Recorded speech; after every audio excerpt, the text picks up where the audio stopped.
చెరువు పారిశ్రామిక వాడ పాశమైలారు పారిశ్రామిక వాడలో సిదాచి ఫార్మా అనే కెమికల్స్ ప్రొడక్షన్ ఫ్యాక్టరీలో ఒక బ్లాస్ట్ జరిగింది.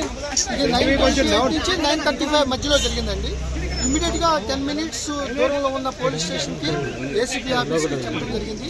వాళ్ళు ఫైర్ని వీళ్ళందరూ within 20 minutes NDRF, SDRF, DDRF ఇంచుమించు 10 ఫైర్ ఇంజన్లు, రెవెన్యూ, పోలీసు, స్టేట్ సంబంధించిన బలగాలందరూ కూడా ఇక్కడ రావడం జరిగింది.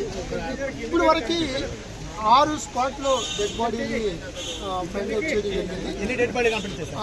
6 డెడ్ బాడీలు. అట్లాగే హాస్పిటల్, ప్రణవ్ హాస్పిటల్ చందానగర్లో 2 వైల్ అండర్ గోయింగ్ ట్రీట్మెంట్ 2 చనిపోయారు. So 8 members confirmed.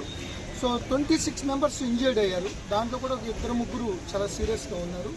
సో వాళ్ళు ఇమీడియట్గా మెడికల్ టీం కానీ, అంబులెన్స్లు కానీ ప్రభుత్వ పరంగా ఇమీడియట్గా వాళ్ళ మీద అన్ని జాగ్రత్తలు తీసుకుంటున్నారు. మొత్తం ఎంటైర్ అడ్మినిస్ట్రేషన్ ఇక్కడే ఉంది. యాక్చువల్గా 150 మంది ఒకే షిఫ్ట్లో అని చెప్తున్నారు.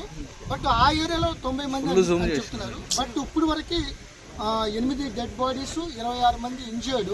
ఇంకొక చిన్న బ్లాక్ ఏదైతే రియాక్టర్ దగ్గర ఉన్న ఆ ప్రెషర్కి ఎయిర్ హ్యాండ్లింగ్ దాంట్లో ఏదైతే ప్రమాదం జరిగిందో దాని పక్కన ఇంకా దట్ ఫైరింగ్ ఇంకా అది నడుస్తుంది అన్నమాట. ఇంకా అది సెగలు వస్తున్నాయి.